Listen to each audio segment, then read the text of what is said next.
2, 1, action.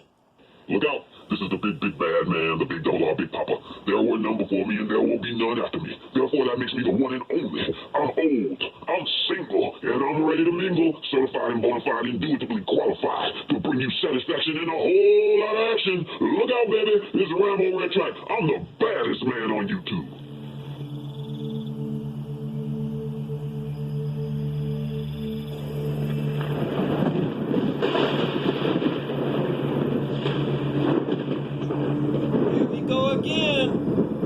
I'm tired of doing these stories. I'm really getting tired of doing these stories.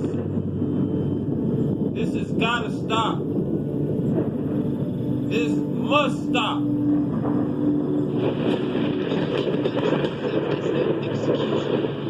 Police shot and killed a black man in Fairfax County, Virginia, after he allegedly stole a pair of designer sunglasses from the mall.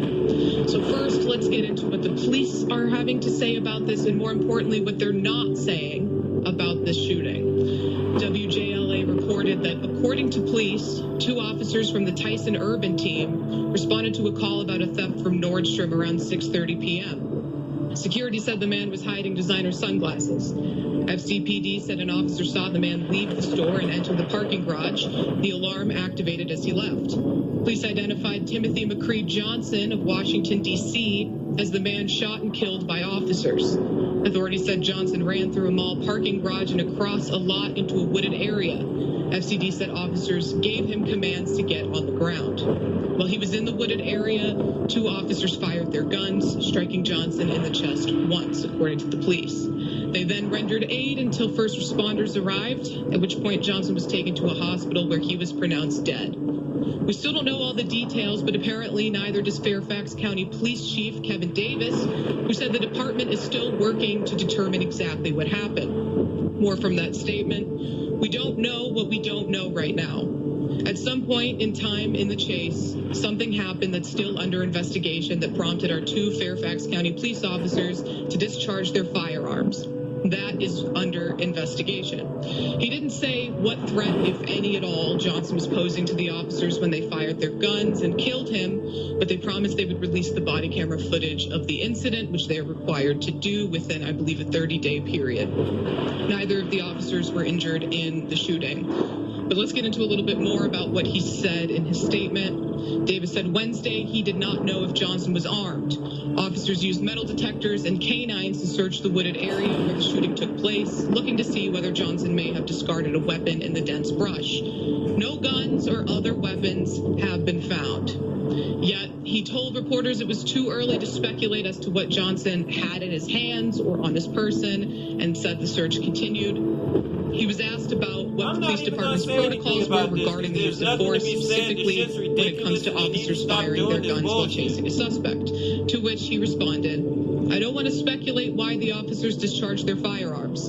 Typically, if I understand your question, police officers will discharge their firearms when they're in fear for their lives or the lives of others. Our investigators, our detectives, both our major crimes detectives and our internal affairs detectives will ask all of these probing questions as the investigation moves forward.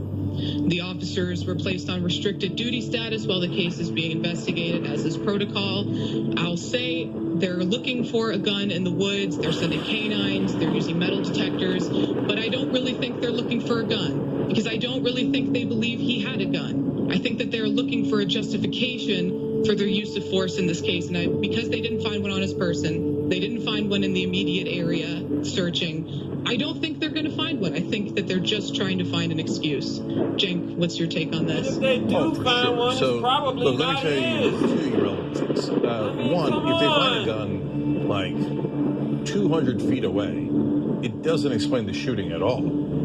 So there's no question that he didn't have a gun on him. Otherwise, the cops would be saying, he had a gun, he had a gun, he had a gun, right? We've covered 100 of these stories. It's not like he's going to have a gun and the cops aren't going to tell you, right? And it's obviously not anywhere near him because they searched. It's been a while.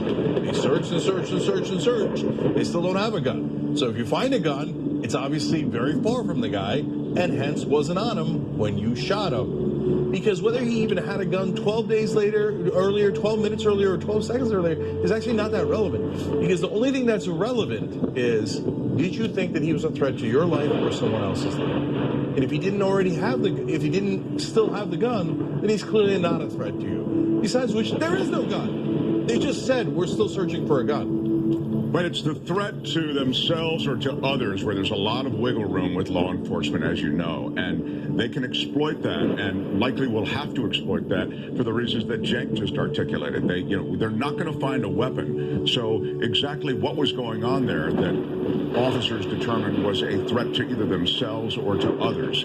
It's going to be very hard to come up with an explanation here, but it speaks to a much bigger problem, which is, why they're chasing this guy down to begin with, and also at what point do officers, quote, discharge their weapons? Just such a way to clean up having murdered this guy in the woods. This, I think, is wrapped up with a lot of general issues about law enforcement and about the use of force.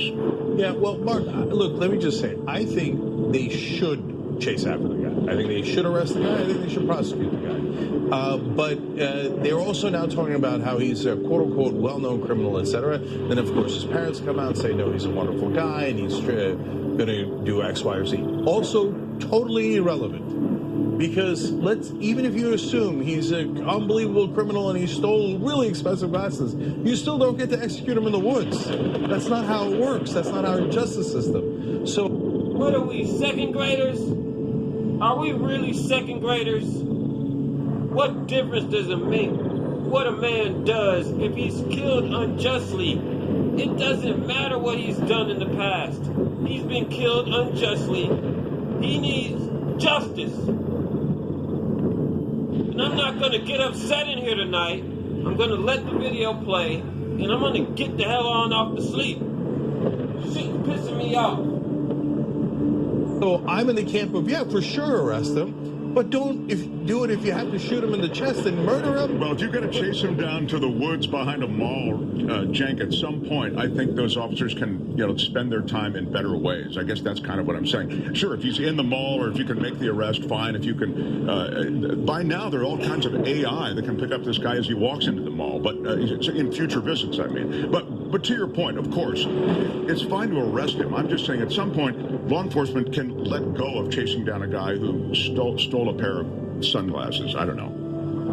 I'm not on the criminal side, Jake. I'm just making a point. I know. Look, I'm not saying that, hey, that's exactly my point. My point is balance, Mark, right? So if you say, hey, look, I laugh because saying, hey, you should let the chase go once you're in the woods is not being on the side of the criminals, right? That's just saying, Mark is saying, that's where I would draw the line, where the chase has gotten too dangerous, futile, etc., right? And that's a perfectly fine way to balance it, right? But I'm just not in the camp of oh, who cares? No, I care. Don't steal stuff. But shooting him is completely unacceptable. I don't care if he stole the Mona Lisa. You don't get to shoot a guy in the woods who's unarmed.